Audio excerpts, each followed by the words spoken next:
Je leur dirais que c'est un métier incroyable, difficile, on va pas se mentir, avec plein de responsabilités. Qu'au milieu hospitalier, on n'est pas assez reconnu, je trouve. Ça dépend des services. Mais ce qui est bien en hospitalier, c'est qu'il y a une équipe de fous et que souvent il y a une très bonne ambiance et c'est ça en fait qui fait tenir le plus.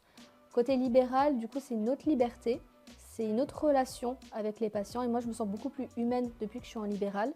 Mais en effet, on a quand même du stress aussi. En fait, il faut savoir gérer ses émotions. Mais ça, tu l'apprends à l'IFSI. Dans tous les cas, tu n'as pas le choix. Et ouais, moi je trouve que c'est un très beau métier. Et c'est dommage qu'il y en a beaucoup, en fait, qui, une fois diplômés, dégoûtent les jeunes, je trouve. Tu vois? Ok. Et justement, est-ce qu'il y a des choses auxquelles tu n'avais pas pensé après la fin de tes études et que tu vois actuellement dans ta pratique, que ce soit positif ou négatif, pour avoir une réalité finalement de terrain? Moi, j'ai beaucoup de mal avec les personnes hypocrites et les collègues méchants, tu vois.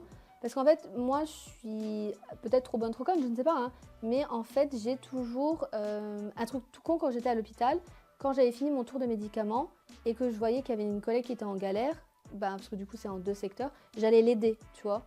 Et souvent, on n'a pas fait pareil pour moi. Ou alors, quand j'étais aux urgences, quand j'installais un patient dans un box et que j'avais déjà tout fait, bah, le médecin me demandait d'installer quelqu'un d'autre, j'ai installé et j'ai des collègues qui me disaient bah, c'est toi qui l'as installé, maintenant c'est à toi de le gérer.